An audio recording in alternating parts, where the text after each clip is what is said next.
berani untuk bereksplorasi gitu. Kita sama-sama belajar, sekali lagi saya ulangi, kita sama-sama belajar, yang penting kita niat gitu dan berani untuk menyampaikan pendapat kita gitu ya. Baik, langsung saja kepada, sebelum kita mulai nih, sebelum dipresentasikan oleh teman-teman kita yang tampil hari ini, ada yang mau melakukan ice breaking?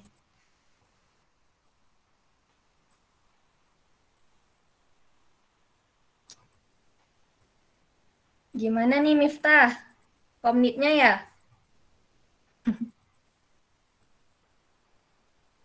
Yang mau melakukan ice breaking ada? Pisma, gimana Pisma? Kemarin udah, Kak. 2 kali udah di Udah sini. ya, yang lain siapa? Yang lain siapa? Yang mau ice breaking? Kalau nggak salah saya udah ada ini ya, udah ada ketentuannya ya, hari ini siapa, besok siapa gitu ya. Nggak ada, Kak. Oh, nggak ada. Ya udah, siapa yang mau ice breaking nih biar semangat, biar nggak terasa kita kuliahnya siang-siang ini. Ada yang mau ice breaking dulu nih sebelum kita mulai? Coba yang tampil hari ini kalau gitu, Kurota atau Mila?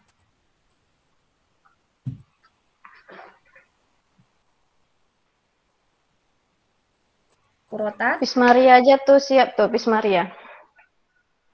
Oh iya, ya Bunda. Ya silahkan Pismaria.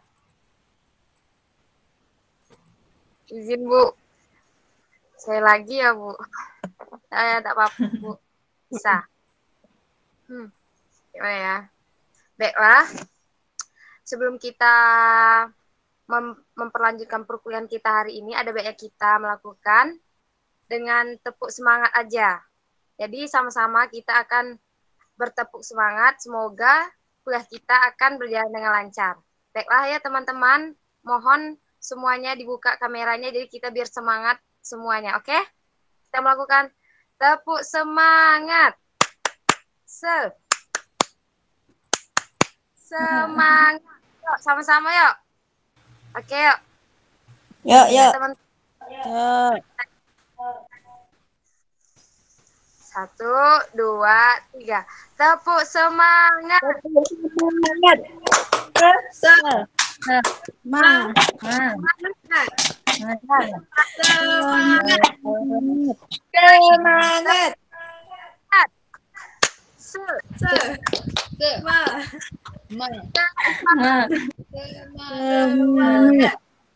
Kak. Semangat. Oke, Terima kasih, Dema. Ya, terima kasih Pismaria. Ini udah semangat semua ya, teman-temannya udah senyum ya. Baik, Ya. maaf Bu, untuk rekamnya ini gimana Bu? Apa bisa bantu direkam Bu?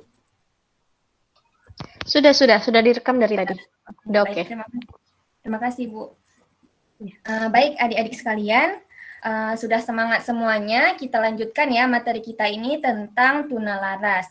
Untuk yang tampil, saya persilahkan kepada Kurota dan Mila Roza.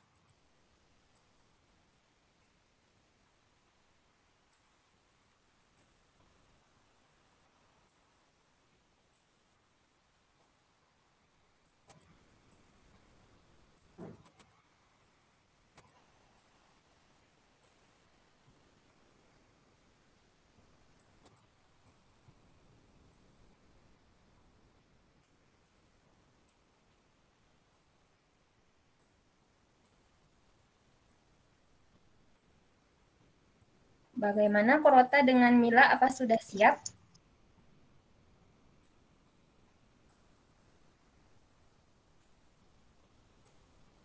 Mila Roza udah bergabung sama Kurota.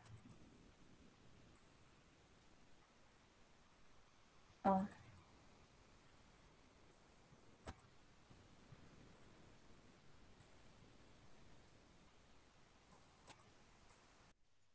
Bismillahirrahmanirrahim. Assalamualaikum warahmatullahi wabarakatuh.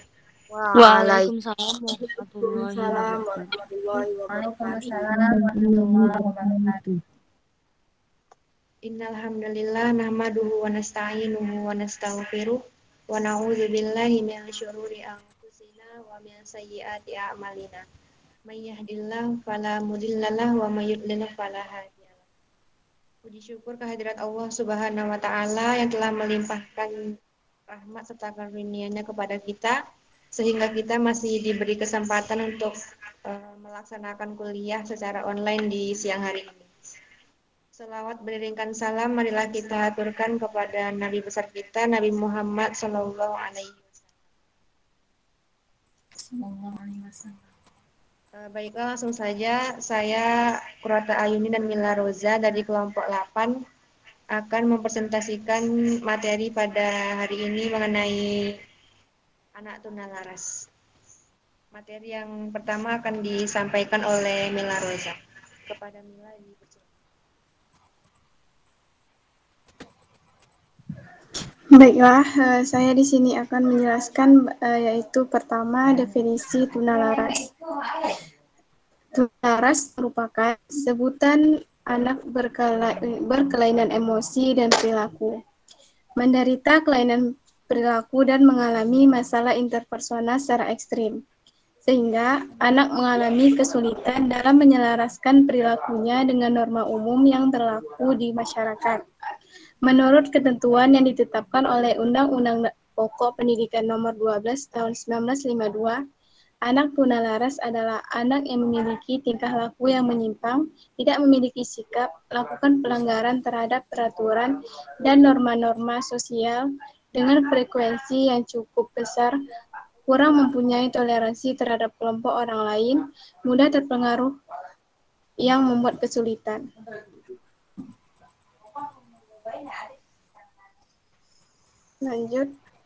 Selanjutnya, prevalensi tunalaras.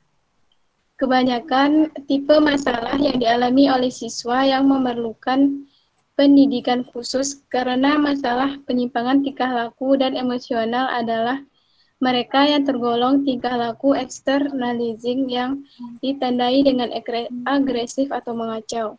Kebanyakan dari anak yang mengalami hal ini bukan tergolong anak psikotis.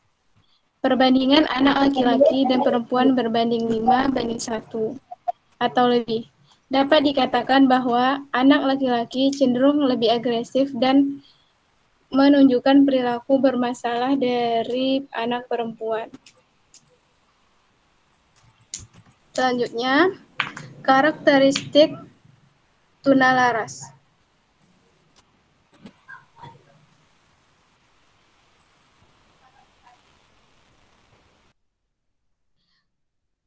Yang pertama, intelijensi dan prestasi.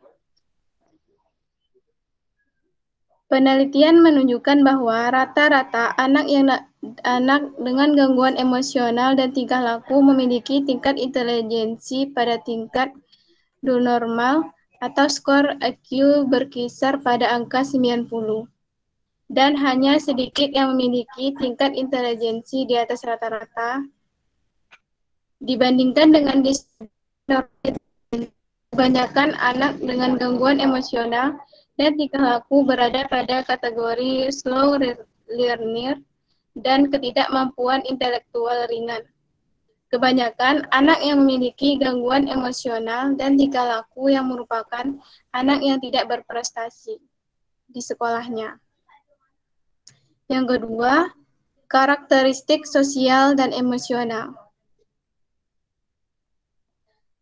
Secara umum, karakteristik sosial dan emosional anak dengan gangguan emosional dan tingkah laku adalah yang pertama, tingkah laku yang tidak terarah atau tidak patuh, perkelahian, perusakan, pengucapan kata-kata kasar, dan tidak senonoh, senang memerintah, berperilaku kurang ajar. Yang kedua, gangguan kepribadian, yaitu merasa rendah diri, cemas, pemalas, depresi, kesedihan yang mendalam, atau menarik diri dari pergaulan. Yang ketiga, tidak matang atau tidak merasa dewasa dalam sikap. Yang keempat, pelanggaran sosial atau terlibat dalam aktivitas geng, mencuri, atau bolos. Selanjutnya, klasifikasi tunalaras. Yang pertama, klasifikasi dimensional. Klasifikasi dimensional adalah tingkah laku yang digunakan untuk menggambarkan bentuk gangguan merupakan tingkah laku khas yang sering dilihat dengan situasi kelas.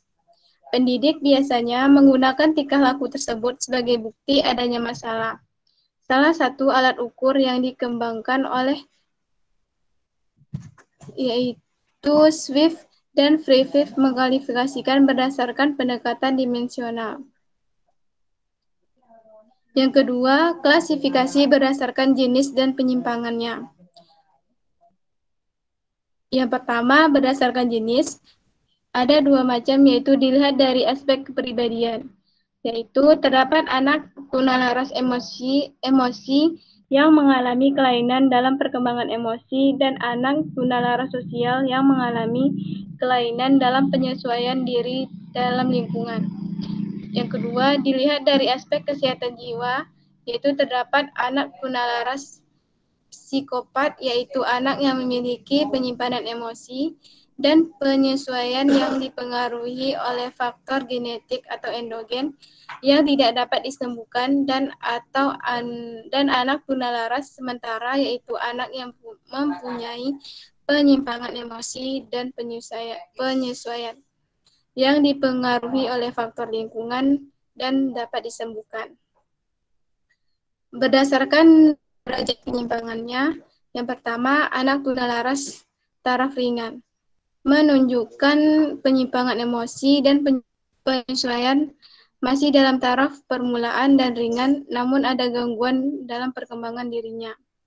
Yang kedua, anak tunalaras taraf sedang, yaitu menunjukkan penyimpangan emosi dan penyesuaian terhadap lingkungan bertaraf sedang. Pada taraf ini, anak memerlukan pelayanan tersendiri dalam belajarnya.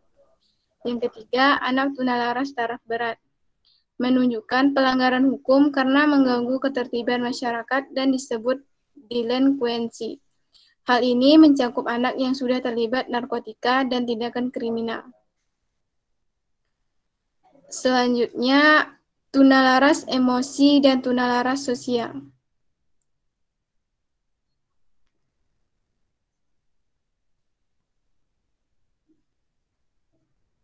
Emosi dari penderita tunalaras tidak selalu menunjukkan tingkah laku seperti yang terjadi pada tunalaras sosial. Terdapat pendapat bahwa perilaku tunalaras emosi tidak dapat disamakan dengan perilaku tunalaras sosial sepanjang tingkah laku tersebut tidak menimbulkan konflik terhadap kehidupan orang lain.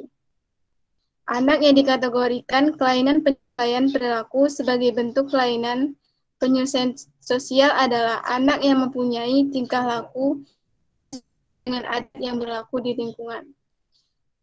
Kelainan penyesuaian adalah delinkuen. Seperti saya, dan akan dilanjutkan dari teman saya, Kurota Ayuni. Baiklah, saya akan melanjutkan apa yang disampaikan oleh Mila Roza. Selanjutnya adalah asesmen tunalaras. Di sini terdapat 3 asesmen tunalaras. Yang pertama yaitu psikotes. Psikotes adalah digunakan untuk melakukan atau mengetahui kematangan sosial dan gangguan emosi. Psikotes ini dilakukan dengan kerjasama dengan psikiater, konselor, dan terapis. Contohnya seperti tes Rorschach, thematic apperception, disparate fable test, dan yang lainnya. Kemudian yang kedua itu sosiometri. Sosiometri ini adalah alat tes yang digunakan untuk mengetahui suka atau tidaknya seseorang. Kemudian selanjutnya membandingkan dengan tingkah laku anak pada umumnya. Di sini keadaan tunalaras dapat diketahui dengan jalan membandingkan tingkah laku anak dengan tingkah laku anak lain yang seumur. Selanjutnya, karakteristik tunalaras. Karakteristik tunalaras diantaranya anak tunalaras ini di antara hubungan pada keluarga, teman sepermainan, teman sekolah, mereka itu dianggap tidak menyenangkan. Kemudian segan bergaul, merasa terasing, suka melarikan diri dari tanggung jawabnya, suka menangis, kecewa, berdusta, menipu, atau sebaliknya sangat ingin dipuji, ingin selalu mandiri. Kemudian anak tunalaras juga penakut dan kurang percaya pada diri sendiri. Selanjutnya etiologi tunalaras. Etiologi tunalaras di sini terdapat 4. Yang pertama faktor biologis, faktor keluarga, faktor sekolah, dan faktor budaya dan lingkungan. Selanjutnya intervensi terhadap tunalaras. Yang pertama pendekatan biomedis, kemudian yang kedua pendekatan psikodinamik, kemudian yang ketiga pendekatan pendidikan, dan yang kelima pendekatan ekologi. Di sini pendekatan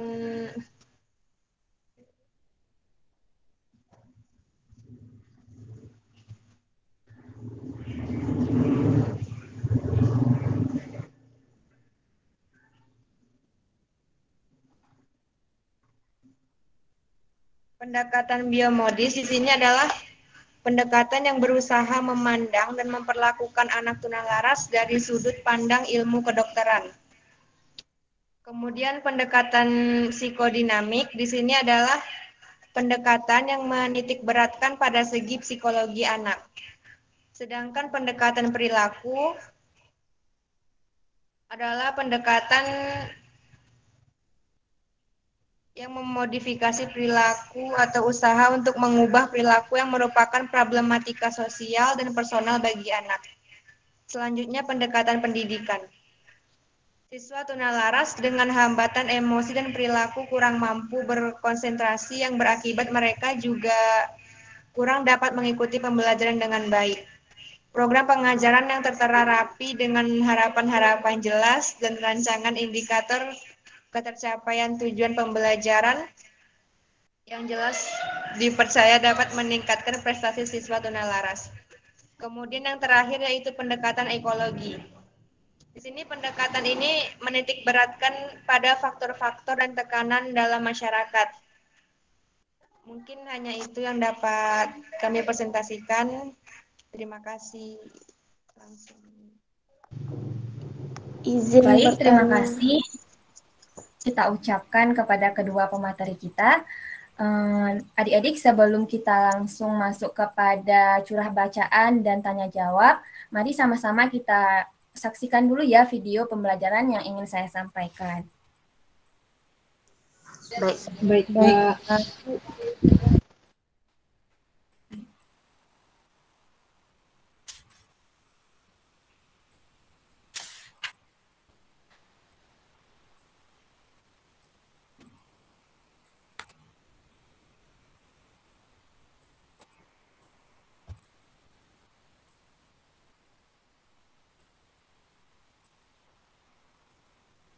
Sudah bisa dilihat ya? Belum. Belum.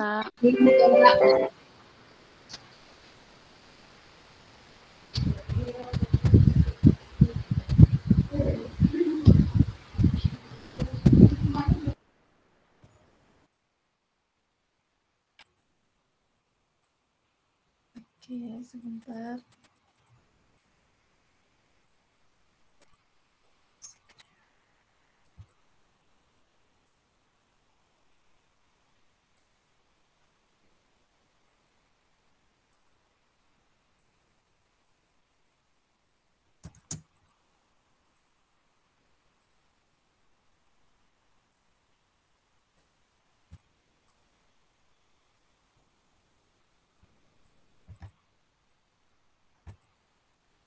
Sudah bisa ya? Belum, Kak. Tidak ada, Kak. Masih belum. Belum? Iya, Kak.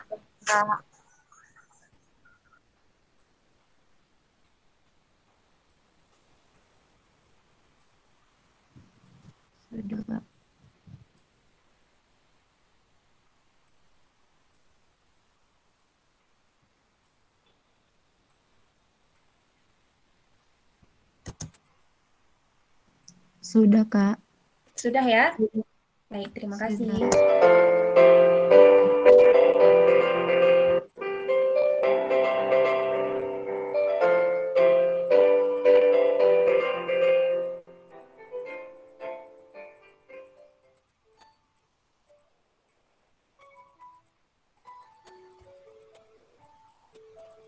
Assalamualaikum warahmatullahi wabarakatuh. Hai adik-adik mahasiswa sekalian, berjumpa kembali dengan saya, Vidya Ismi Ulia, dalam mata kuliah Pendidikan Anak Berkebutuhan Khusus. Alhamdulillah, senang sekali pada kesempatan kali ini kita masih bisa bersama-sama belajar mencari ilmu pengetahuan. Rasulullah Shallallahu Alaihi Wasallam pernah bersabda, "Thalabul ilmi faryatun ala kulli muslimin wal muslimat." Menuntut ilmu itu wajib bagi setiap muslim dan muslimat. Artinya kita tetap harus sungguh-sungguh, tetap harus terus belajar dan niatkan sebagai ibadah. Insya Allah Allah akan memberikan berkah untuk kita semuanya. Adik-adik mahasiswa sekalian, pada minggu-minggu yang lalu kita sudah sempat mempelajari terkait dengan anak tunagrahita dan juga anak tunadaksa. Jadi semuanya masih ingat dan mengulang kembali pelajaran-pelajaran kita yang sudah lalu. Nah, pada kesempatan kali ini kita akan masuk kembali, akan melanjutkan pembelajaran kita dengan materi tunalaras. Ada yang tahu apa itu tunalaras? Kemudian bagaimana sih ciri-ciri dan klasifikasi anak tunalaras itu? Juga bagaimana ya layanan pendidikan yang bisa diberikan untuk anak tunalaras? Adapun pokok pembahasan yang akan kita bahas dalam kesempatan kali ini yaitu berkaitan dengan pengertian, klasifikasi, karakteristik, etiologi, dampak, dan intervensi dari tunalaras. Masuk kepada pengertian tunalaras. Tunalaras itu berasal dari kata tuna yang berarti kurang dan laras berarti sesuai.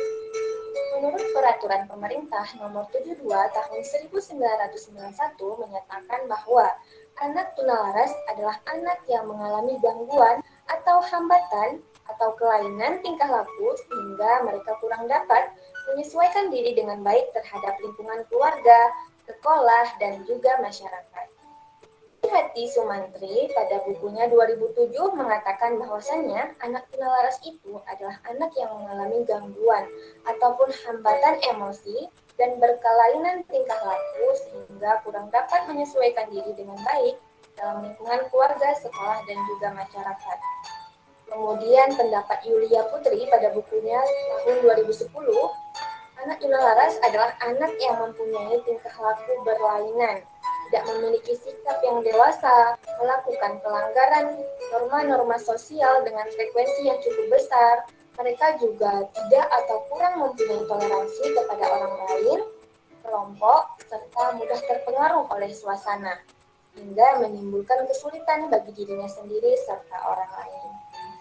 Berdasarkan pernyataan-pernyataan para tokoh tersebut, dapat kita pahami bahwasannya anak tunalaras itu merupakan anak yang memiliki hambatan dalam mengontrol, dalam mengendalikan emosi dan perilaku sosial, dan penyimpangan yang tidak dapat diterima oleh norma adat lingkungan di mana ia berada. Disebabkan oleh hal tersebut, anak berkebutuhan khusus dengan tunalaras ini membutuhkan layanan yang khusus.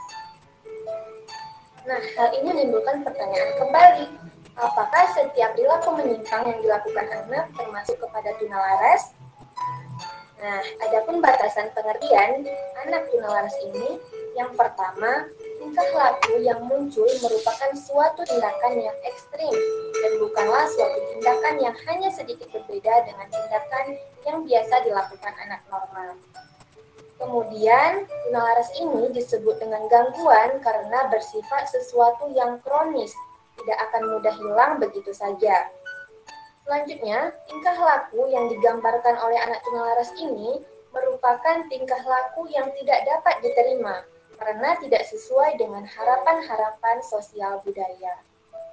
Adapun istilah lain yang sering digunakan untuk anak tunalaras ini, yang pertama ada emotional conflict, kemudian emotionally impaired, seriously behaviorally disable, kemudian emotionally handicapped. Selanjutnya, klasifikasi anak tunalaras. Adik-adik mahasiswa, klasifikasi anak tunalaras ini dikelompokkan lagi menjadi 3 kelompok. Yang pertama yang berkaitan dengan dimensional, kemudian jenis penyimpangan, kemudian klasifikasi yang selanjutnya yang digambarkan melalui tingkatan penyimpangan itu sendiri. Klasifikasi dimensional ini biasanya digambarkan melalui perilaku anak yang sering muncul di kelas.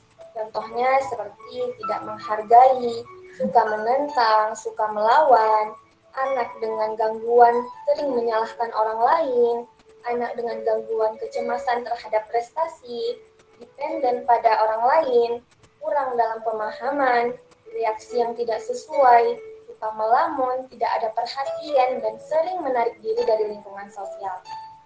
Selanjutnya, klasifikasi anak ini juga bisa dilihat dari jenis penyimpangannya. Itu terbagi lagi menjadi dua, ada aspek kepribadian. Contohnya nih, tunalaras emosi dan tunalaras sosial. Kemudian pada aspek kesehatan itu dibagi lagi menjadi tunalaras psikopat yang dipengaruhi oleh faktor genetik atau endogen yang tidak bisa disembuhkan, dan juga anak tunalaras sementara yaitu dipengaruhi oleh faktor lingkungan dan masih bisa disembuhkan. Selanjutnya dari derajat penyimpangan ataupun tingkatan penyimpangannya. Anak tunalaras ini terbagi menjadi 3. Ada yang ringan, ada yang sedang, dan juga ada yang berat. Yang ketiga tingkatan ini tergantung dari sejauh mana resiko yang diberikan oleh anak tunalaras tersebut. Selanjutnya karakteristik anak tunalaras. Secara umum, anak tunalaras ini dapat dilihat melalui berbagai tindakannya. Yang pertama, tingkah lakunya yang tidak terarah. Contohnya seperti anak yang tidak patuh, anak yang suka berkelahi, melakukan perusakan, mengucap kata-kata kotor yang tidak senonoh, senang memerintah, dan berperilaku kurang sopan. Nah, yang kedua yaitu gangguan kepribadian.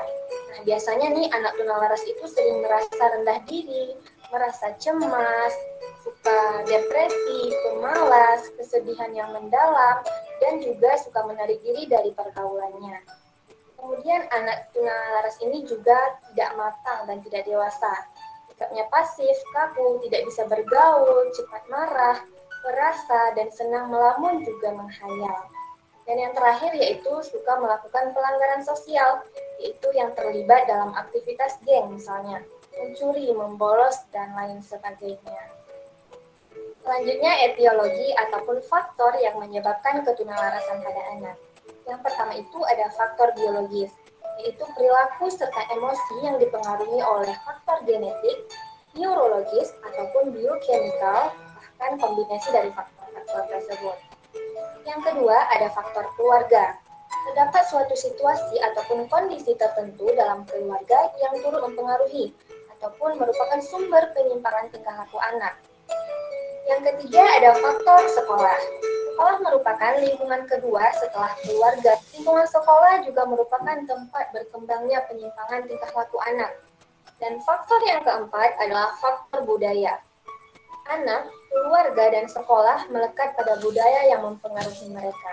Karena itu, kebiasaan dan keadaan budaya juga dapat mempengaruhi perilaku menyimpang bagi anak. Selanjutnya, intervensi terhadap anak tunalaras. Ada beberapa pendekatan yang bisa kita lakukan dalam usaha untuk mengatasi permasalahan bagi anak tunalaras. Yang pertama, ada pendekatan biomedis. Pendekatan ini berusaha memandang dan memperlakukan anak tunalaras dari sudut pandang ilmu kedokteran. Yang kedua, ada pendekatan psikodinamik. Pendekatan psikodinamik ini menitik beratkan pada segi psikologis anak. Ada pendekatan perilaku. Pendekatan perilaku atau modifikasi perilaku adalah usaha untuk mengubah perilaku yang merupakan problematika sosial dan personal bagi anak. Pendekatan yang keempat ada pendekatan pendidikan siswa. Secara umum ada dua, yang bersifat integrasi dan yang bersifat segregasi. Ada yang masih ingat apa ya perbedaan antara dua jenis pendidikan ini? Ya, benar sekali. Sekolah ataupun pendidikan integrasi adalah pendidikan yang menggabungkan antara anak normal dan anak yang berkebutuhan khusus. Contohnya seperti sekolah inklusif. Selanjutnya, layanan pendidikan yang bersifat segregasi, yaitu pendidikan yang diberikan kepada anak berkebutuhan khusus, khususnya anak tunalaras yang dipisahkan dari anak normal. Contohnya seperti SLBE, kemudian sekolah luar biasa berasrama, kemudian kelas kunjung, dan bisa juga homeschooling. Yang kelima adalah pendekatan ekologi. Pendekatan ini menitik beratkan pada faktor-faktor dan tekanan-tekanan dalam masyarakat. Usaha pada pendekatan ini difokuskan pada pengaruh interaksi lingkungan terhadap anak, sehingga pendekatan ini menekankan usaha kolaborasi antara keluarga, sekolah, teman, maupun lingkungan masyarakat. Dari materi kita kali ini dapat kita simpulkan bahwasannya anak tunalaras adalah sebutan bagi anak yang mengalami hambatan dalam mengontrol emosi dan perilaku sosial. Klasifikasi anak tunalaras dapat kita lihat berdasarkan 3 kelompok. Yang pertama, dari dimensional, kemudian jenis penyimpangan, dan yang terakhir adalah derajat penyimpangan. Secara umum, ada 4 karakteristik anak tunalaras. Yang pertama, mereka memiliki tingkah laku yang tidak terarah, gangguan kepribadian, tidak matang, dan tidak dewasa dalam sikap, dan yang terakhir adalah pelanggaran sosial. Adapun faktor yang menyebabkan ketunalarasan pada anak, yang pertama faktor biologis, kemudian faktor keluarga, faktor sekolah, dan yang terakhir faktor lingkungan budaya. Ada beberapa pendekatan yang bisa kita lakukan untuk mengatasi permasalahan anak tunalaras, yaitu pendekatan biomedis, pendekatan psikodinamik, pendekatan perilaku, pendekatan pendidikan, dan pendekatan ekologi. Baiklah adik-adik mahasiswa sekalian, sekian pemaparan materi dari saya. Semoga materi ini dapat bermanfaat untuk kita semua dan bisa kita aplikasikan dalam kehidupan kita sehari-hari. Saya Vidya Ismulia mohon undur diri, tetap semangat, terus belajar di rumah. Saya akhiri, wabillahi taufiq wal hidayah. Assalamualaikum warahmatullahi wabarakatuh.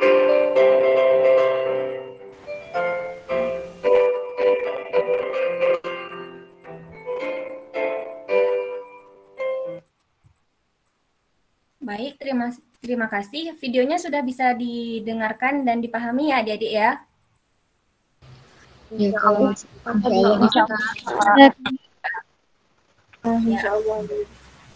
Ya, jadi anak tunalaras ini adalah anak dengan hambatan gangguan dalam anak dengan hambatan mengontrol emosi dan perilaku sosial gitu ya. Kalau kemarin kita sudah bahas tentang anak tunagrahita, yaitu anak dengan gangguan mental dengan intelektual, kemudian anak tunadaksa yaitu anak dengan hambatan gangguan gerak gitu. Jadi hari ini kita belajar klasifikasi yang ketiga, yaitu anak dengan hambatan sulit dalam mengontrol perilaku sosial dan emosional gitu. Baik adik-adik sekalian, selanjutnya kita masuk kepada sesi eksplorasi terlebih dahulu, yaitu saya persilahkan nih kepada adik-adik mahasiswa sekalian, sebelum kita tanya jawab, silahkan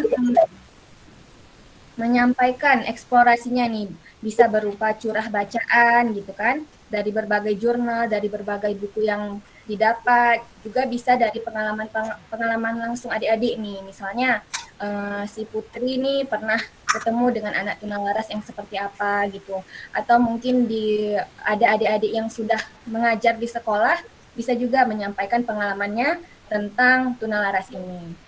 Baik, siapa dulu nih yang mau menyampaikan pendapatnya? Nurjana, Kak. Nurjana, Bu. Oke, Kak. Baik, silakan. Saya Kak. Nurjana juga. Siapa, Bu? Saya ya, Bu. Ya, silakan Siti. Bismillahirrahmanirrahim. Assalamualaikum warahmatullahi wabarakatuh. Baiklah, di sini saya akan menyampaikan curah bacaan saya dari jurnal Hawa, studi pengaruh utamaan gender dan anak. Dari jurnal ini dapat dipahami bahwa berdasarkan hasil penelitian dapat dicerna bahwa gambaran psikologis anak tunalaras berupa perilaku agresif yang dilakukan secara fisik dan verbal. Agresi fisik yang dilakukan ialah memukul, berkelahi dengan teman,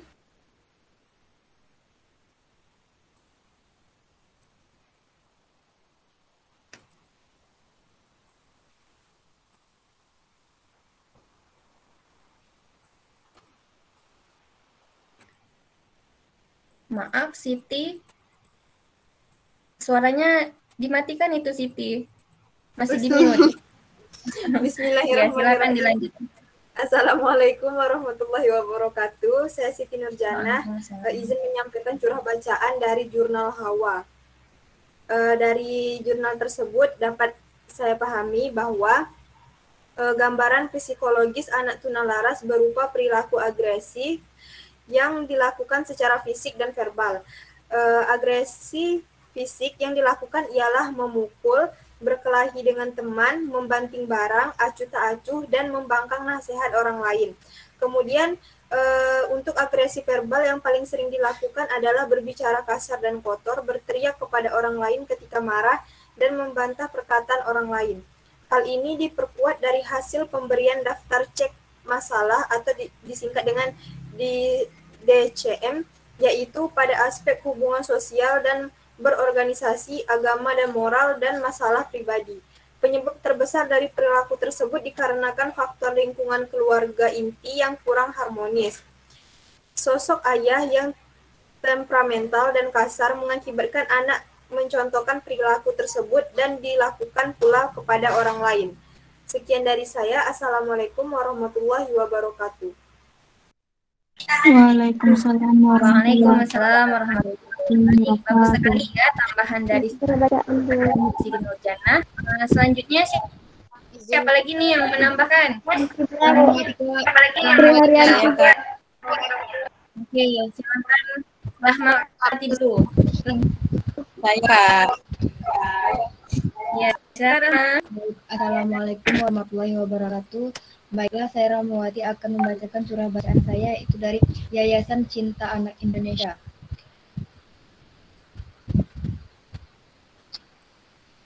Pendidikan bagi anak tunalaras adalah untuk membantu anak didik perilaku, layanan sosial, dan emosi agar mampu mengembangkan sikap, pengetahuan, dan keterampilan sebagai pribadi maupun anggota masyarakat dalam menggalangkan hubungan timbal balik dengan lingkungan sosial, budaya, dan alam sekitar, serta dapat mengembangkan kemampuan dalam dunia kerja atau mengikuti pendidikan selanjutnya.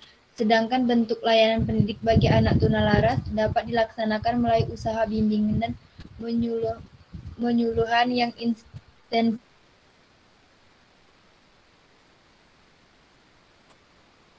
di sekolah reguler atau melalui pendidikan terpadu atau kelas khusus di sekolah serta penyelenggaraan sekolah luar biasa bagi tunalaras tanpa asrama dan atau sekolah luar biasa bagi tunalaras dengan asrama. Adapun program pembinaan layan untuk pendidikan khusus tunalaras dapat dilaksanakan melalui pengajaran dan program bimbingan dan penyuluhan. Dalam pelaksanaan bimbingan penyuluhan perlu melibatkan ahli-ahli terkait, guru atau pengasuh, psikolog, pekerja sosial, dan lain-lain, dengan maksud untuk sama-sama membahas perbaikan dan kemajuan siswa. Sekian dari saya. Assalamualaikum warahmatullahi wabarakatuh. Waalaikumsalam. Ya, dari tadi ya menyampaikan tentang layanan pendidikan bagi anak tunalaras. Oke, selanjutnya siapa lagi? Haryanti, Kak. Saya Putri Haryanti. Silahkan Putri. Putri Haryanti ya. Ya, Kak. Assalamualaikum warahmatullahi wabarakatuh. Baiklah, saya akan menyampaikan curah bacaan saya, yaitu yang berjudul Mengembangkan Motivasi Belajar pada Anak Tunalaras, Universitas Pendidikan Indonesia, volume 8 nomor 1 tahun 2019. Nah, di sini anak tunalaras merupakan anak yang tidak hanya mengalami hambatan dalam perkembangan emosi dan sosial, tetapi mereka juga mengalami hambatan dalam perkembangan belajar yang disebabkan rendahnya motivasi belajar dan motivasi berprestasi. Rendahnya motivasi belajar dan motivasi berprestasi terbukti mereka memiliki prestasi akademik seperti dalam kemampuan bahasa dan matematika rendah jauh dari potensi dasarnya. Motivasi atau motif belajar merupakan tenaga, daya, energi yang dimiliki siswa yang bersifat kompleks, berkembang dari dalam diri siswa untuk lingkungan belajar. Motivasi memiliki peran yang sangat penting dan prinsip dalam proses belajar bagi anak tunalaras. Tanpa motivasi kegiatan belajar anak akan mengalami kegagalan. Guru memiliki tugas, peranan, dan tanggung jawab untuk menumbuhkan kembangkan motivasi belajar pada anak didiknya. kompetensi yang harus dimiliki guru bagi anak tunalaras yaitu memiliki kepribadian yang baik dan kemampuan mengajar yang efektif. Anak tunalaras akan berkembang motivasi belajarnya apabila siswa tersebut merasa diperhatikan oleh lingkungan belajar, program atau kurikulum pembelajaran yang sesuai dengan kebutuhan anak tunalaras, adanya keterlibatan dalam proses pembelajaran, dan memperoleh kepuasan dalam pembelajaran. Hal tersebut akan tercapai dan terpenuhi kebutuhan siswa apabila guru memiliki kompetensi dan kesadaran bahwa dirinya sebagai motivator. Untuk memiliki kompetensi dan kesadaran diri bahwa guru bagi anak tunalaras sebagai inovator disarankan untuk selalu belajar dan belajar tentang bagaimana menumbuhkan kembangan motivasi belajar pada anak didiknya. Sekian, terima kasih. Oke, baik. Terima kasih kembali Putri Haryanti. Selanjutnya siapa lagi? Saya ingatkan kembali bagi adik-adik yang sudah mendapatkan curahan bacaannya berupa file bisa dikirimkan ke grup WA kita ya, biar teman-temannya juga bisa membaca gitu. Baik, silahkan kepada Mazaya Nurin.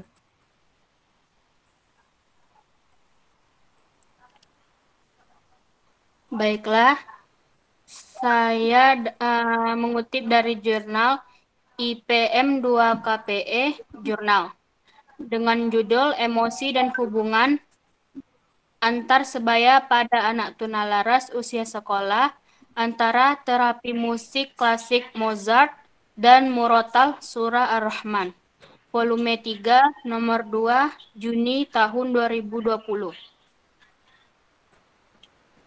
Hasil penelitian Nogaj tahun 2020 menjelaskan bahwa penerapan terapi musik Mozart dapat menurunkan frekuensi kesulitan berperilaku dan meningkatkan kognitif pada siswa sekolah dasar. Selain terapi musik klasik Mozart, ada terapi Al-Quran yang dapat dijadikan alternatif yang aman dan telah terbukti efektif.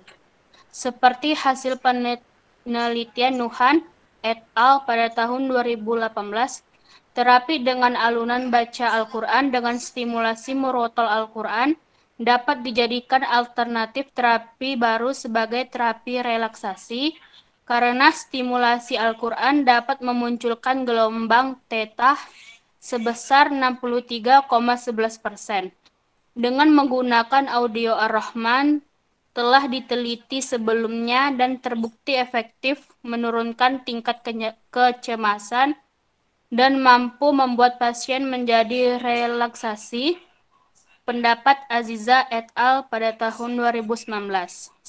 Berdasarkan hal ini, maka terapi musik klasik Mozart dan murotal surah Ar-Rahman perlu didengarkan kepada anak tunalaras yang mengalami masalah emosional dan hubungan dengan teman sebaya. Menurut Burhan pada tahun 2017, Fatima et al. 2018, Kustriyanti et al. 2017.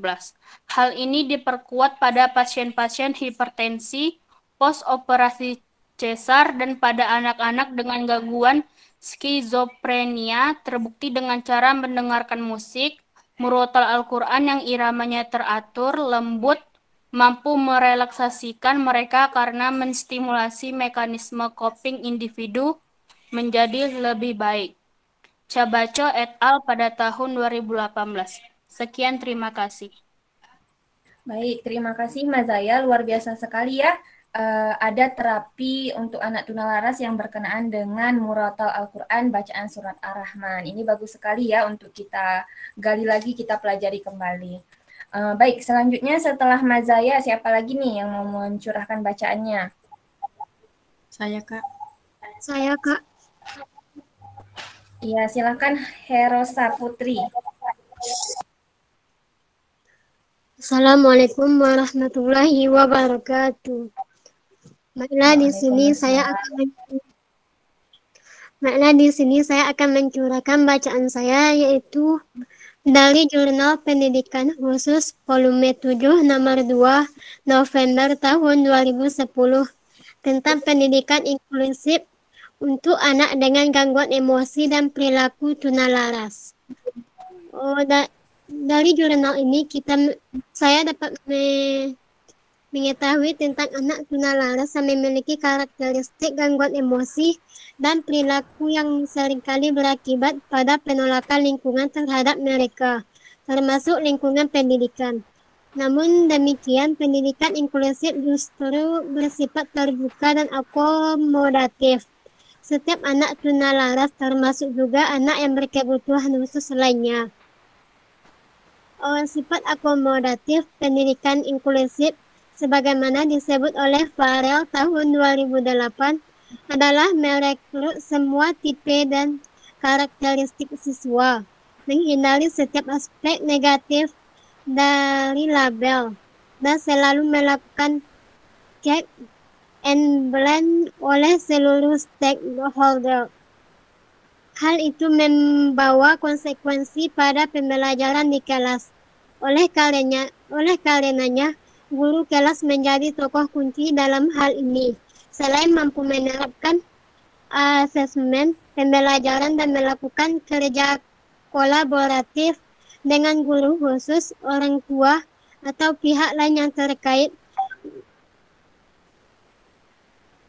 guru seharusnya memiliki keterampilan yang berhubungan dengan strategi intervensi yang melibatkan seluruh anggota kelas, serta menguasai classroom management untuk tetap menjaga kelas pada koridor pembelajaran sekaligus mengakomodasi keberadaan anak tunalaras di sana.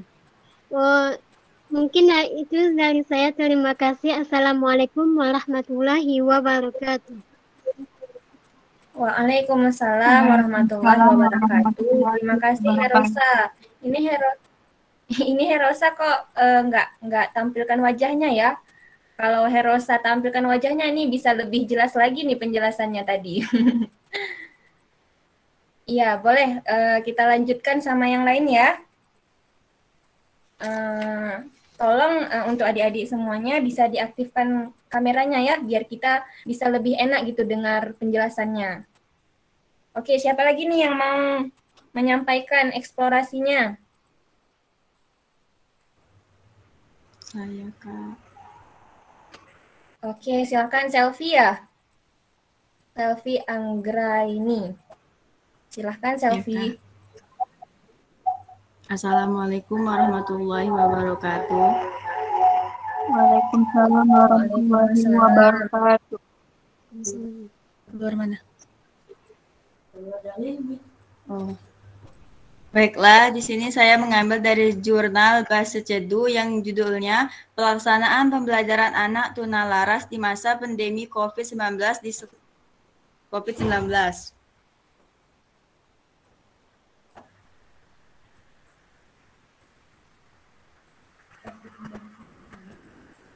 Ya. Pembelajaran tunalaras pada masa pandemi COVID-19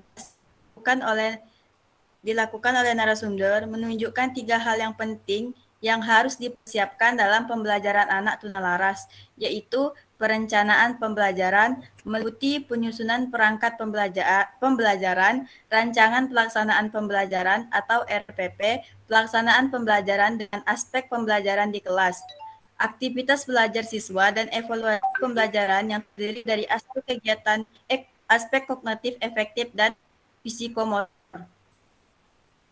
Aspek pembelajaran di kelas pada masa pandemi COVID-19, pembelajaran dilakukan melalui kelas virtual yang memanfaatkan berbagai macam aplikasi. Pelaksanaan pembelajaran dilakukan melalui aplikasi seperti Google Classroom, Zoom Meeting, media sosial seperti WhatsApp, dan quiz. Pada pelaksanaan pembelajaran yang di masa pandemi, waktu pembelajaran dirubah dari sebelumnya 6 jam menjadi hanya 1 jam. Berdasarkan pendapat narasumber, pengurangan jam mengajar dilakukan tanpa mengurangi pembelajaran. Ketika guru melaksanakan pembelajaran selalu didamping oleh guru pendamping. Untuk menenangkan anak tunalaras di masa pandemi, guru pendamping memiliki waktu di luar jam mengajar untuk berkomunikasi langsung dengan anak tersebut melalui program bimbingan yang menggunakan aplikasi video call.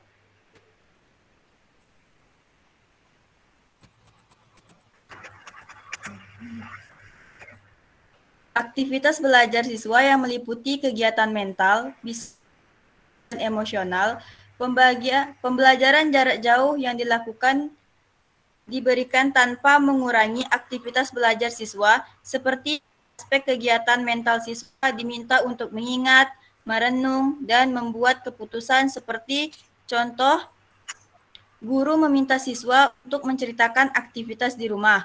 Lalu, pada kegiatan visual, guru menjelaskan materi pembelajaran dengan menggunakan video dan penjelasan secara visual. Di beberapa kegiatan, guru juga memberikan kegiatan motorik seperti membuat prakarya dan pembuatan karya seni. Pada aspek emosional, tampak ketika siswa antusias ketika guru memberikan media pembelajaran secara virtual yang menarik. Sebagai contoh, mengatakan pada mata pelajaran itu pengetahuan alam, guru memberikan video 4 dimensi yang menceritakan tentang surya dan memberikan games dengan aplikasi roda berputar yang ditampilkan pada akhir pembelajaran. Pada hakikatnya, metode dalam pembelajaran dapat dilakukan melalui metode-metode pembelajaran secara umumnya, seperti metode diskusi, ceramah, simulasi, dan pemberian tugas. Nah, sepertinya segitu aja saja.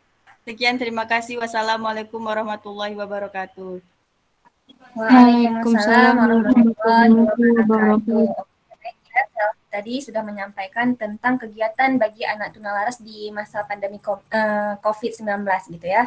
Baik, bagus sekali. Ini ada beberapa yang menyampaikan, ada Siti, Rahma, Putri, Mazaya, Herosa, dan Selfie yang terakhir ya. Saya harap yang lain juga bisa berpartisipasi kembali gitu di pertanyaan mungkin atau nanti menambahkan jawaban gitu. Baik adik-adik sekalian, selanjutnya kita lanjut kepada sesi tanya jawab. Nah, untuk sesi yang pertama mungkin bisa tiga penanya dulu nih. Pertanyaannya bisa diajukan kepada kedua pemateri kita dulu. Kemudian kita bahas ya. Oke, silahkan siapa yang mau bertanya? Izin bertanya.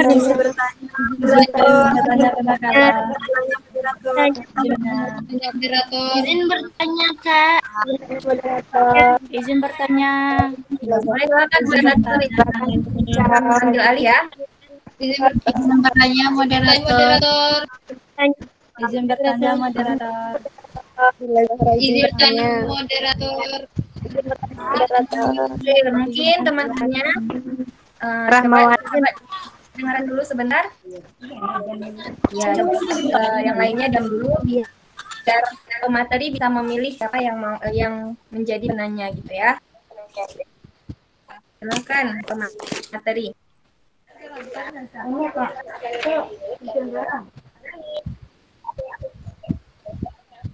Maaf Kak, pakai akun Fiona karena di HP Ayun paketnya habis Kak. Oh iya, baik. Izin tanya. Izin tanya Kepala Afdila Zahra. Izin bertanya. Izin bertanya kepada pemateri yang terhormat. Opsi moderator. Izin bertanya. Silakan tanya. Oke, coba tanya diam dulu ya. Biar pematerinya bisa memilih. Buat yang lain bisa diam dulu sebentar ya. Biar pemateri nggak bingung nih mau kasih kesempatan sama siapa. Baik, silahkan Mila sama Kurota pilih 3 penanya dulu ya.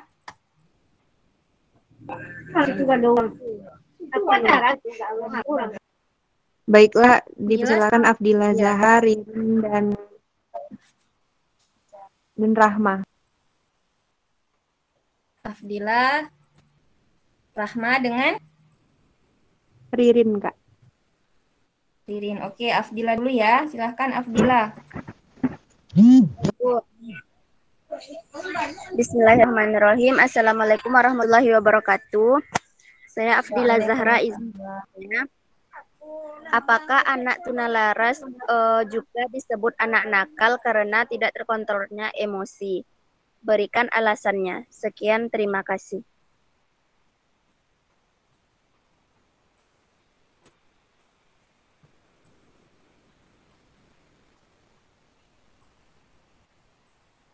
Baiklah, Ririn. Oke. Baik, terima kasih moderator. Saya izin bertanya, Ini di lingkungan rumah saya terdapat satu orang anak itu berkepribadiannya hampir sama persis dengan kualifikasi tunalaras dan karakteristiknya pun juga hampir sama.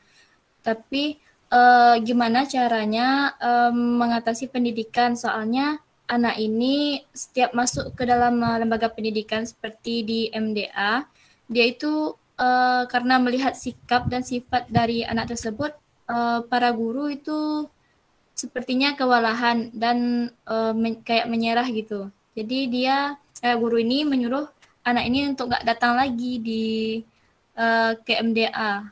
Itu menurut pembekalah gimana? Sekian, terima kasih. Assalamualaikum. Salam. Dipersilahkan Rahmawati. Gini, tadi Ramu udah curah bacaan, jadi kasih aja ke temen yang belum yang ingin bertanya, yang belum baca curah bacaan tadi aja. Izin bertanya, moderator. Izin bertanya. Baik, kepada Salsabila Anda. Assalamualaikum warahmatullahi wabarakatuh. Baiklah. Pertanyaannya yaitu teknik pendekatan manakah yang paling tepat diterapkan pada anak tunalarus? Terima kasih. Assalamualaikum warahmatullahi wabarakatuh.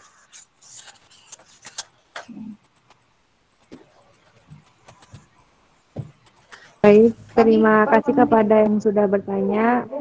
Berikan waktu sebentar untuk kami pemakala mencari jawabannya. Oke, baik. Terima kasih. Sembari pemakalah kita nih mencari jawabannya, apakah ada nih adik-adik yang mau melakukan ice breaking lagi nih? Kemarin kayaknya ada yang janji sama saya mau melakukan ice breaking. Imat ya kemarin. Ayo Imat, mana janjinya Imat? Imat apa sudah bergabung di sini? Sudah, Kak. Ya, silahkan Imat. Biar kita sambil nunggu temannya ya.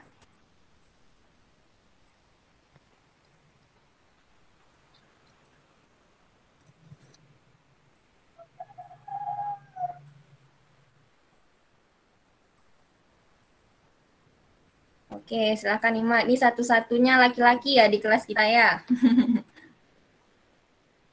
Maunya sedikit nggak? Ayo, gimana Imat? Kemarin katanya mau di pertemuan selanjutnya kan? Masa Pismaria selalu? Yang lain juga harus aktif dong, harus berani juga melakukan ice breaking ya. Coba Imat dulu nih.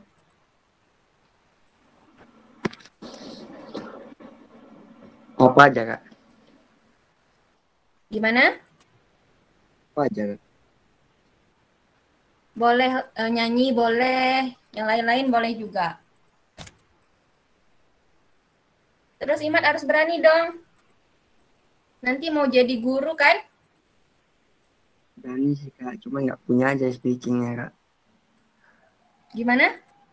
Berani sih, Kak. Cuma nggak punya aja speakingnya. Oh ya udah, nyanyi aja boleh.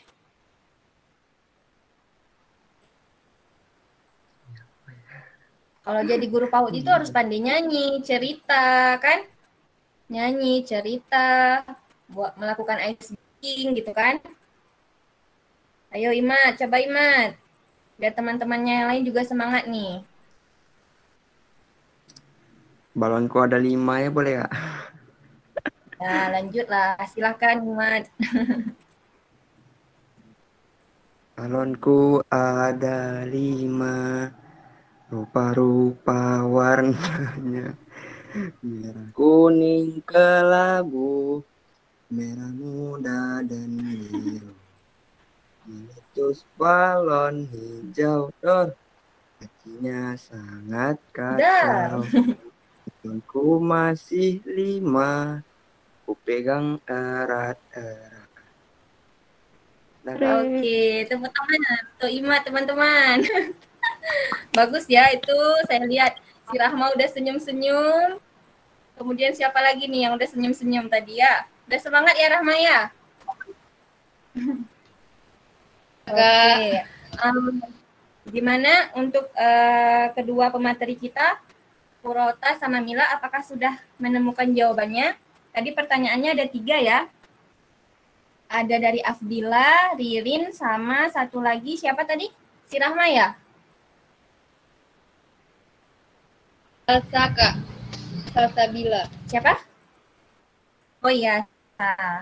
Salsabila. Oke. Salsabila. Oke, gimana Purota sama Mila nih? Teman-teman yang lainnya jangan lupa juga ya. Nanti bisa memberikan tambahan terkait dengan pertanyaan-pertanyaan dari teman-temannya. Tadi mengenai tentang anak tunalaras itu apakah disebut juga dengan anak nakal? Karena kan mereka juga memiliki hambatan perilaku emosional gitu ya. Kemudian pertanyaan kedua, misalnya nih ada layanan apa? Misalnya di sekolah tersebut ada seorang anak, tadi pertanyaan dari Ririn, kalau saya salah, dia itu di sekolah tersebut sudah tidak bisa lagi ditangani oleh gurunya gitu kan. Jadi bagaimana selanjutnya gitu? Apa yang harus dilakukan pada anak tersebut? Terus tadi yang terakhir dari Salsabila kan. Tadi Bila pertanyaannya gimana Salsabila, bisa diulang kembali sedikit?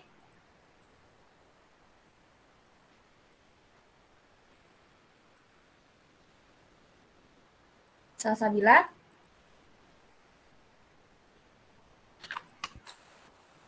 Pendekatan pembelajaran untuk anak tunalaras. Pendekatan pembelajaran. Oke, baik Bu.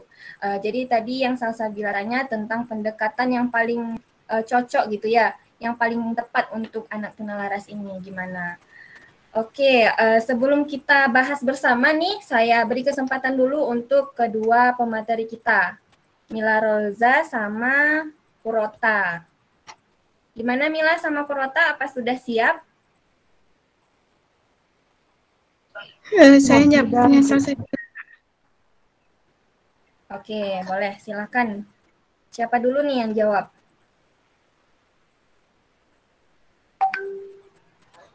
Baiklah, saya akan menjawab pertanyaan dari Salsabila Antilen, yaitu teknik atau pendekatan manakah yang paling tepat diterapkan pada anak tunalaras. Yaitu yang pertama ada perawatan dengan obat. Kavale mengemukakan bahwa obat-obatan dapat mengurangi atau menghilangkan gangguan perilaku seperti adanya perbaikan perhatian, hasil belajar, dan nilai tes yang baik, serta anak hiperaktif menuju ke arah kebaikan. Yang kedua, modifikasi perilaku. Salah satu teknik yang banyak dilakukan untuk mendorong perilaku prososial dan mengurangi perilaku antisosial anak adalah penyesuaian perilaku melalui operan kondisional atau analisis tugas. Dengan itu kita bisa mengendalikan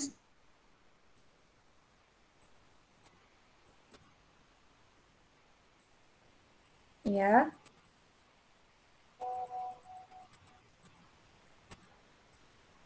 Ini suaranya kok hilang ya? Mela tadi ya? Mila Roza? Jaringan kayaknya. Oh, oke, baik. Jadi buat teman-teman yang lain ada yang mau menambahkan lagi jawaban dari Mila Roza? Atau dari ini dulu, dari Kurota dulu nih? Pematerinya kan? Coba, Kurota dulu. Menjawab pertanyaan yang lain boleh, Kak? Jawab satu, yang punya Mila Roza tadi udah selesai jawabannya.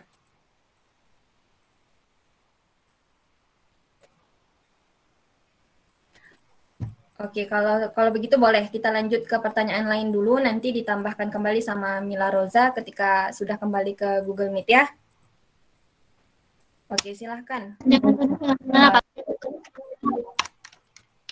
Baiklah, Assalamualaikum warahmatullahi wabarakatuh. Saya akan menjawab pertanyaan dari Afdilah Zahra. Pertanyaannya, apakah anak tunalaras juga disebut anak nakal?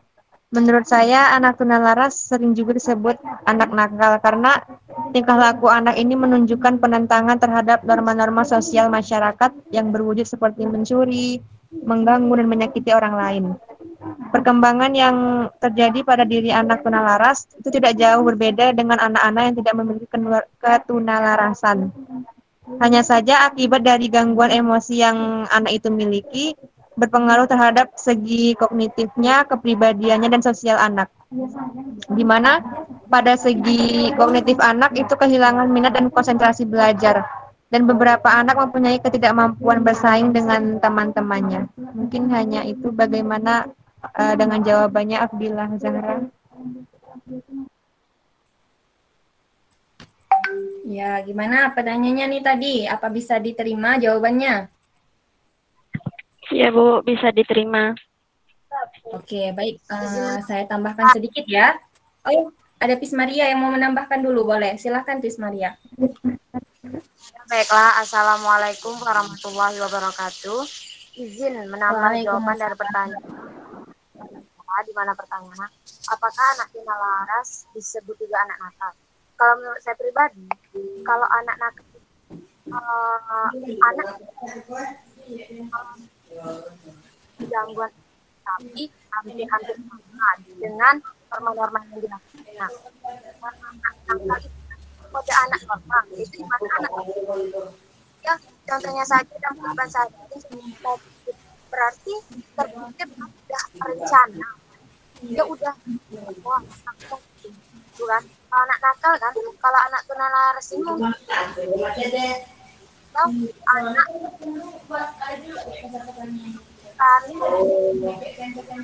tapi dia sama dengan anak. Sekian dari saya. Assalamualaikum warahmatullahi wabarakatuh. Waalaikumsalam warahmatullahi wabarakatuh. Baik, Maria, walaupun tadi iya, baik. Terima kasih Pis Maria ya jawabannya. Walaupun tadi sepertinya jaringannya masih kurang bagus ya, agak terputus-putus. Boleh Pis Maria kalau mau menyampaikan bisa lagi disampaikan di WhatsApp grup ya. Oke, ada lagi yang mau menambahkan terkait dengan anak nakal ya? Apakah anak Siti, silakan Siti. Siti atau Putri Ibu? Iya. Boleh Siti dulu. Tengah tiga nih. Assalamualaikum warahmatullahi wabarakatuh. Izin menambahkan jawaban dari pertanyaan tadi. Menurut pendapat saya, semua anak bisa dikatakan anak yang nakal. Yang namanya anak kan tentu saja dia belum bisa berpikir dewasa kan, tentu saja meskipun anak tersebut terkadang nurut kepada orang tuanya, tetapi pasti ada saja dari sikap-sikapnya itu sikap-sikap yang nakal. Sedangkan untuk anak tunalaras ini, menurut saya kenakalannya itu disebabkan dari sebuah kelainan, yaitu seperti yang dijelaskan sebelumnya, karena tidak bisa mengontrol emosi dan sebagainya. Karena kan semua sikap-sikap yang ditunjukkan dari anak tunalaras ini dikarenakan kelainan. Jadi adapun sikap-sikap yang sering ditimbulkannya itu seperti memukul, berkelahi dengan teman, membanting barang, acuh tak acuh, dan membangkang nasihat orang lain. Sekian dari saya. Assalamualaikum warahmatullahi wabarakatuh. Waalaikumsalam warahmatullahi wabarakatuh. Benar, baik ya jawaban dari nah. Jadi anak tunalaras ini dia apakah bisa disebut dengan anak nakal gitu ya? Sebenarnya kalau menurut saya pribadi kata-kata nakal itu kan dia berarti negatif gitu ya. Jadi memang dalam masyarakat gitu, dalam lingkungan sekolah sering sekali anak tunalaras ini disebut dengan anak nakal gitu. Tapi tidak semua anak nakal yang digambarkan oleh masyarakat itu termasuk kepada tunalaras gitu.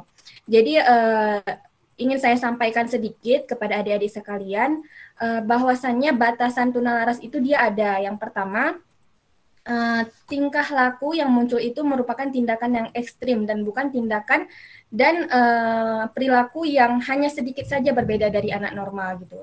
Jadi kan wajar ya biasanya anak-anak usia dini itu kan melakukan kenakalan, itu wajar, tapi tidak semuanya dikatakan tunalaras gitu. Karena tunalaras ini dia memang perilakunya itu yang bersifat yang seperti saya bilang, tindakannya itu ekstrim gitu dan sangat merugikan orang lain. Kemudian yang kedua itu batasannya yang kedua gangguannya itu tidak mudah hilang gitu adik-adik. Gangguannya itu tidak mudah hilang. Yang disebut dengan hambatan itu kan berarti dia perilakunya itu tidak dengan mudah kita hilangkan gitu ya. Jadi memang sudah seperti menjadi karakter anak tersebut gitu. Sudah menjadi kebiasaan dari anak tersebut. Kemudian yang batasan ketiga, tingkah laku anak tunalaras itu dia merupakan tingkah laku yang tidak sesuai dengan norma-norma sosial. Misalnya nih ada anak yang suka mencuri, terus ada anak yang bersifat agresif gitu. Jadi dia ketika menyakiti orang lain dia merasa ada sesuatu yang membuat dirinya puas gitu. Jadi tingkatannya itu sudah sangat berbahaya gitu ya. Jadi itulah batasan-batasan bagi anak tunalaras gitu. Begitu ya, tadi yang tanya Salsa ya. Oke, kita lanjut ke gimana? Gimana? Yang pertanyaan Afdila. Oh iya, maaf. Gitu ya Afdila ya jawabannya. Oke, terima kasih buat teman-teman yang sudah menambahkan. Lanjut kita kepada pertanyaan selanjutnya. Siapa lagi yang siapa nih yang jawab? Kuro apa Mila?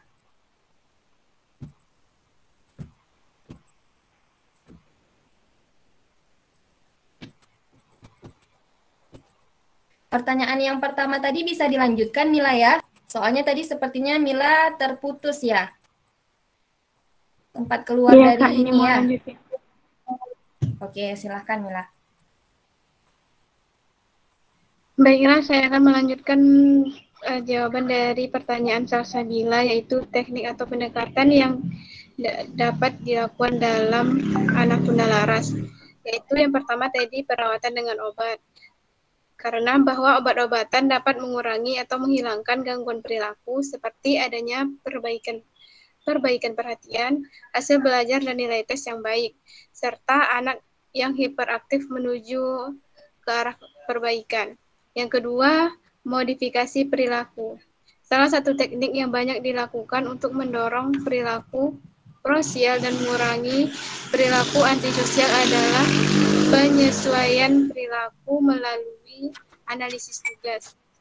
Dalam itu kita bisa mengendalikan stimulus yang mengikuti respon. Misalnya, seseorang anak kecil yang menghisap ibu jari jika menonton TV. Orang tua mematikan TV selagi ibu jari di mulut anak dan menyalakan TV jika ia tidak menghisap ibu jarinya. Dalam hal ini, anak akan belajar jika ia ingin TV menyala, maka ia tidak boleh menghisap ibu jari. Menghisap ibu jari adalah operan yang dikendalikan oleh stimulus atau matinya TV yang mengikutinya. Pengondisian operan berdasarkan prinsip dasar bahwa perilaku adalah suatu fungsi konsekuensi penerapan stimulus positif. Segera setelah suatu respon merupakan hukuman. Ada beberapa langkah yang dapat melaksanakan modifikasi perilaku, yaitu yang pertama, menjelaskan perilaku yang akan diubah.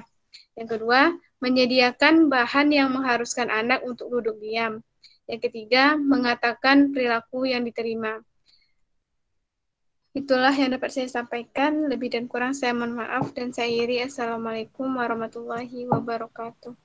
Waalaikumsalam warahmatullahi wabarakatuh.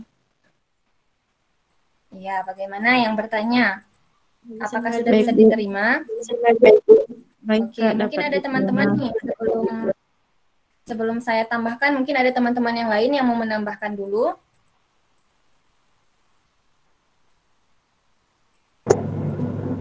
Izin menambahkan, Bu.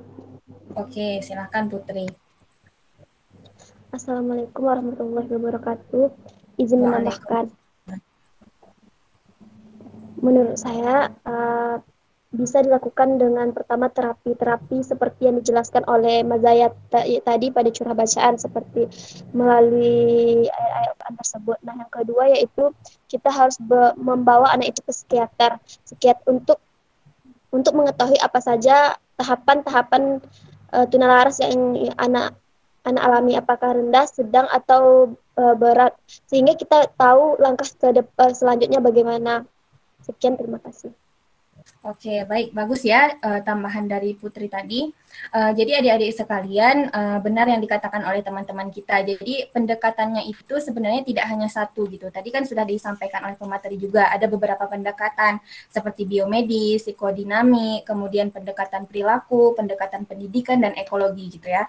Jadi kalau misalnya ditanya yang mana yang lebih tepat, yang mana yang lebih baik untuk anak tunalaras itu, ya kita sesuaikan gitu dengan faktor penyebabnya. Misalnya anak tunalaras dengan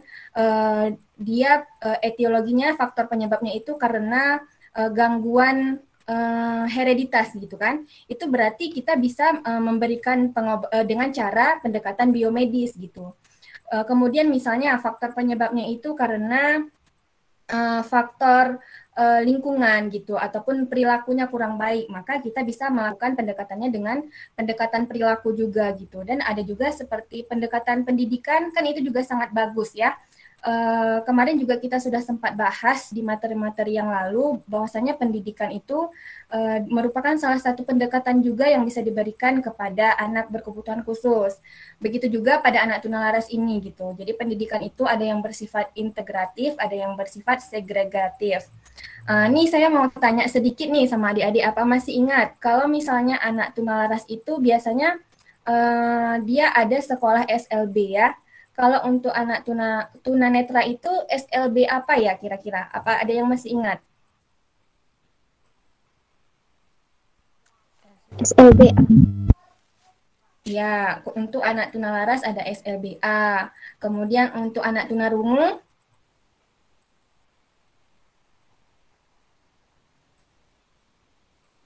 ada SLBB ya. Kemudian untuk anak tuna grahita ada yang ingat SLB apa yang bisa kita untuk anak tuna grahita itu?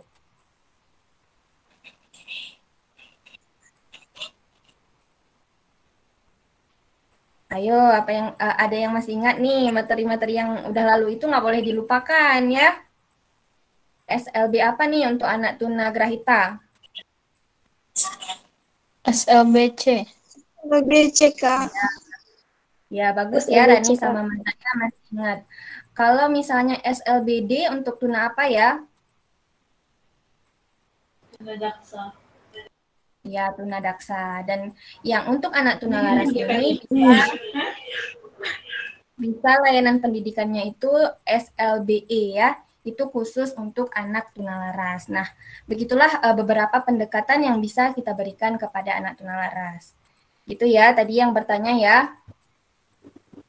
Oke, silahkan lanjut kepada pertanyaan ketiga.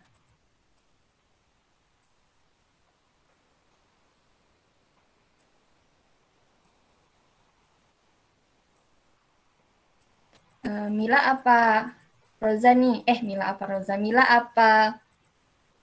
Siapa satu lagi tadi? Kurota. Mila apa Kurota yang jawab dulu?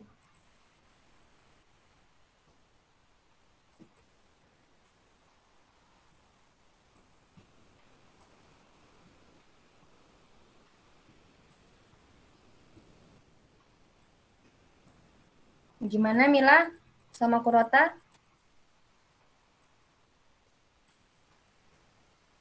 Lagi nyari, Bu. Oke, coba bisa diulang pertanyaannya sekali lagi biar teman-temannya juga ingat nih pertanyaan ketiganya. Pertanyaannya, bagaimana cara anak yang mengalami tunalaras mengikuti pendidikan, sedangkan karakteristik dan perilaku dari anak ini membuat guru kewalahan dan menyerah? Bagaimana hal yang seharusnya dilakukan oleh guru? Oke. Itu di sekolah inklusif ya, Fiona ya? Iya, Bu. Oh, Ririn, oke.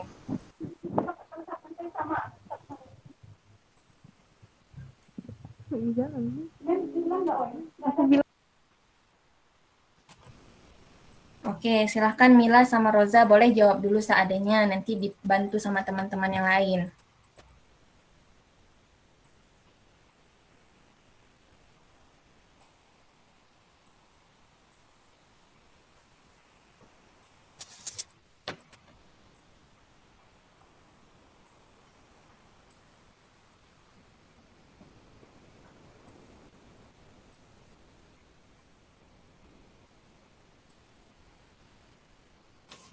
Oke, gimana Mila? Puro?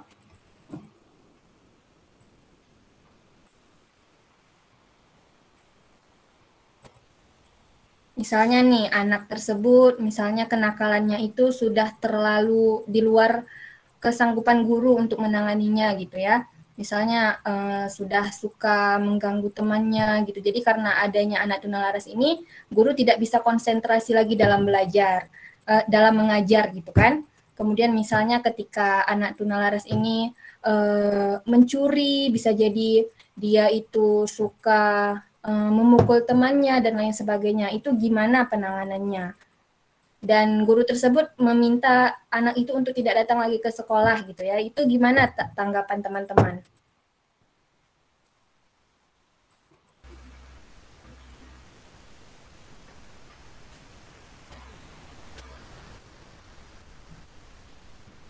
Oke, gimana Mila sama Kurota? Bisa dijawab atau kita beri kesempatan teman-teman yang lain untuk menjawabnya?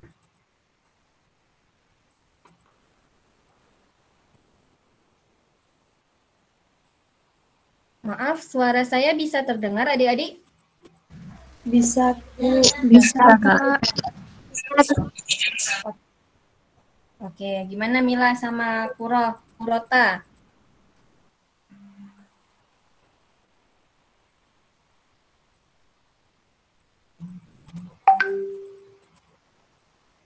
Mila sama Kurota bisa mendengar suara saya? Kesempatan bagi yang lain aja dulu ya, Bu. Oke. Teman yang lain. Oke, baik. Ya, baik. Dari Mila begitu ya. Berarti kita lanjutkan mungkin dari teman-teman yang lain. Ada nih yang mau memberikan tambahan ataupun memberikan jawaban nih terkait dengan pertanyaan temannya tadi mengenai Oke,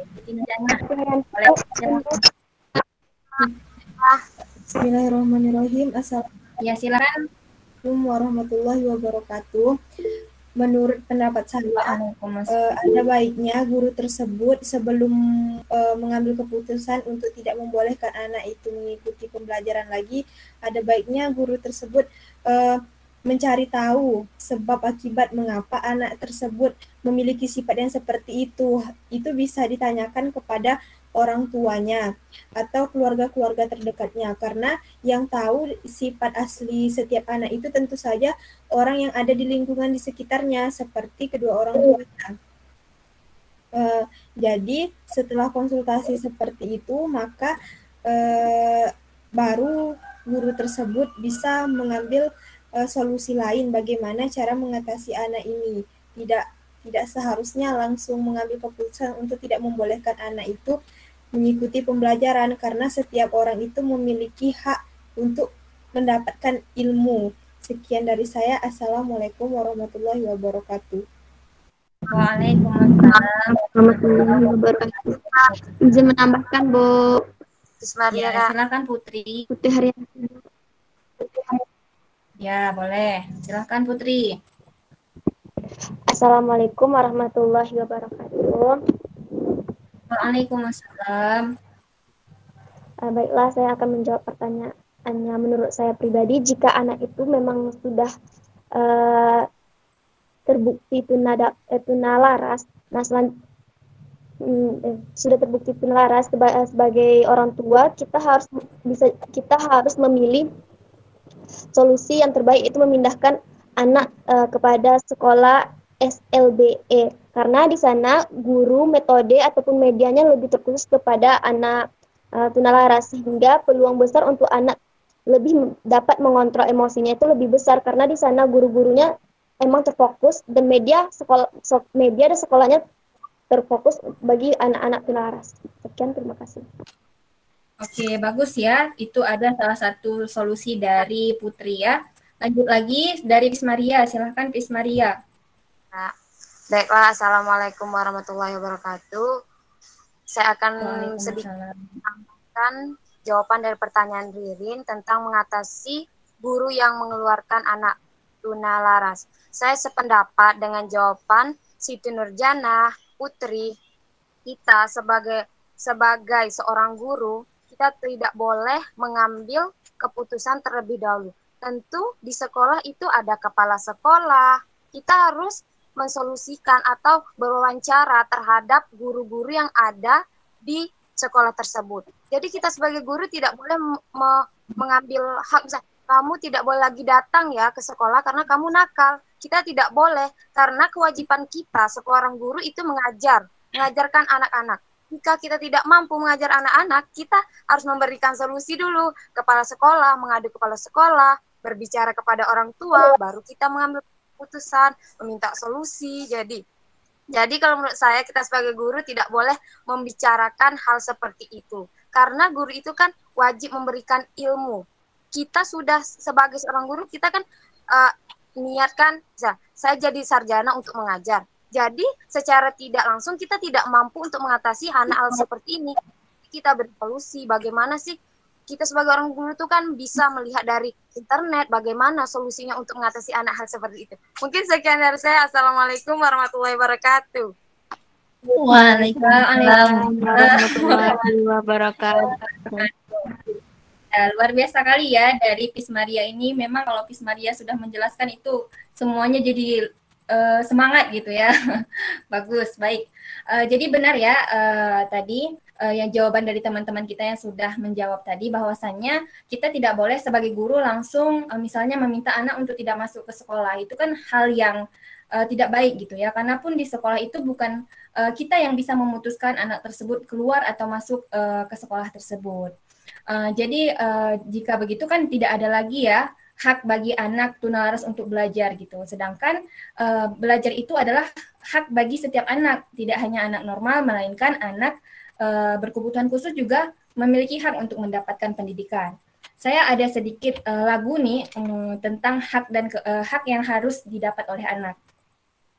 10 hak anak yang wajib didapat: bermain, pendidikan, dan perlindungan, nama kebangsaan, makanan dan kesehatan, rekreasi, perlindungan, perandalan, pembangunan, gitu. Jadi ada 10 hak yang harus didapat anak, yang salah satunya itu adalah hak mendapatkan pendidikan, gitu ya adik-adik ya.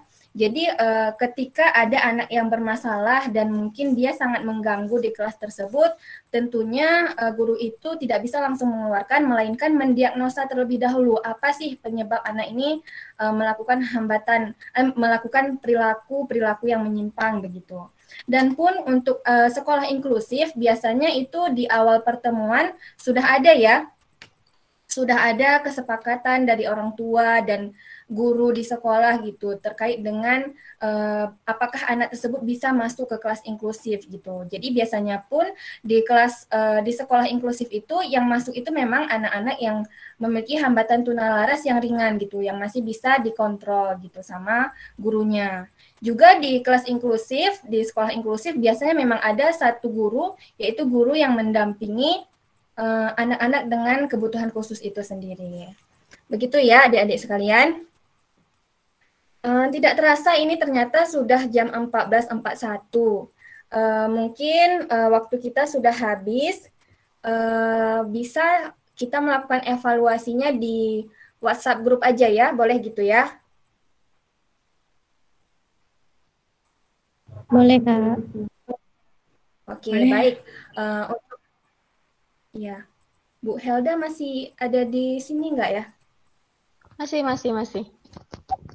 Oh iya, boleh begitu ya Bu ya? Iya, silakan. Oke, baik Bu.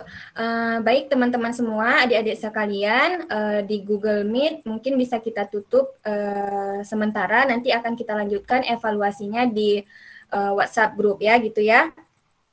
Baik, terima kasih saya ucapkan kepada Ibu Heldanita juga kepada adik-adik sekalian. Saya akhiri, lebih dan kurang saya mohon maaf yang sebesar-besarnya. Assalamualaikum warahmatullahi wabarakatuh. Waalaikumsalam warahmatullahi wabarakatuh. Terima kasih ya. Terima kasih Kak. Terima kasih. Terima kasih Bu, terima kasih Kak.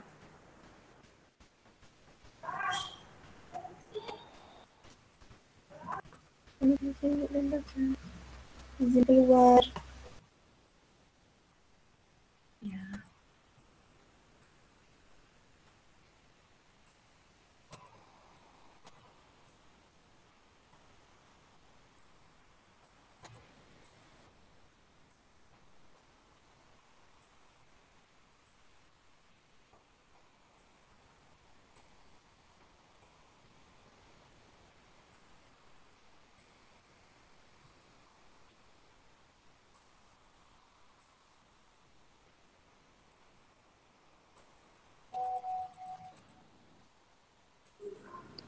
Kak, Ya, Sofa ya. Sufarsyani hadir ya Kak?